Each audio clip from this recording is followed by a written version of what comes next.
আমরা অনেকেই কিন্তু আমড়ার ভর্তা, আমড়া মাখা এবং আমড়ার আচার করার জন্য আমড়ার ছিলকাগুলো ছিলে আমড়া ছিলকাগুলো ফেলে দিই। আমিও কিন্তু আগে এই কাজটি করতাম।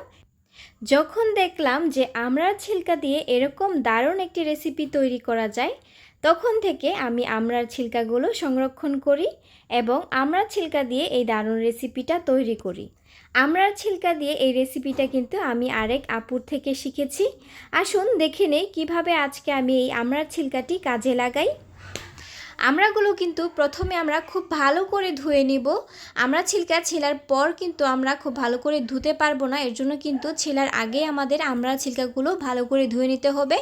তারপর আমি চলে যাব আমড়া ছিলকাগুলো সেদ্ধ করার জন্য। সেদ্ধ করার জন্য আমি আমড়া ছিলকাগুলো একটি প্যানের মধ্যে দিয়ে দিয়েছি আর পরিমাণ মতো একটু পানি দিয়ে দিয়েছি। তারপর এতে আমি দিয়ে দিলাম পরিমাণ মতো লবণ।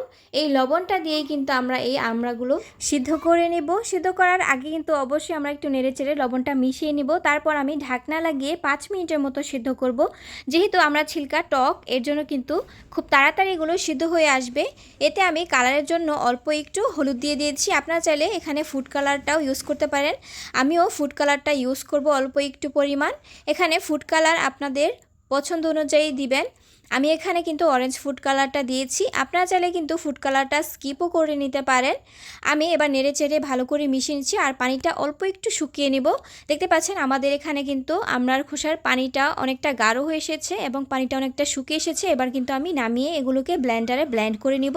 ব্লেন্ডারে ব্লেন্ড করে কিন্তু এগুলো একটু চেলে নিব এবং এই আমড়া থেকে যে আঁশগুলো বের হবে সেগুলো ফেলে দিব।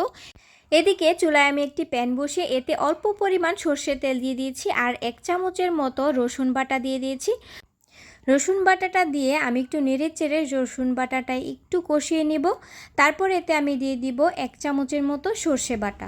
সর্ষে বাটাটাও কিন্তু আমি একটু তেলের মধ্যে কষিয়ে নিয়েছি। এবার আমি যেই আমড়ার খোসাগুলো সিদ্ধ করে ব্লেন্ডারে ব্লেন্ড করে রেখেছিলাম, সেই ব্লেন্ড করা পিউরিটা কিন্তু আমি এখানে দিয়ে দিয়েছি। পিউরিটা দিয়ে একটু নেড়ে চেড়ে একটু সময় নিয়ে ভালো করে রান্না করে নিব। এবার এতে আমি একটু মিষ্টি অ্যাড করব। আমি এখানে চিনি ব্যবহার করছি, চাইলে আপনারা কিন্তু এখানে গুড় ইউজ করতে পারেন। আমি এখানে 4 চামচের মতো চিনি অ্যাড করে দিয়েছি। যেহেতু আমড়ার খোসা টক স্বাদের হয়, এর জন্য আমি একটা টক মিষ্টি ঝাল স্বাদের চাটনি বানিয়ে নিয়েছি আমড়ার খোসা দিয়ে। এই চাটনিটা কিন্তু আপনারা যে কোনো ভাজা পোড়ার সাথে খেতে পারেন, অসম্ভব দারুণ লাগবে।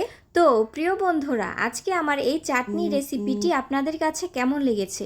যদি ভালো লেগে থাকে তাহলে লাইক করতে ভুলবেন না আর কমেন্ট বক্সে জানিয়ে দিবেন আপনাদের কাছে কেমন লেগেছে রেসিপিটি।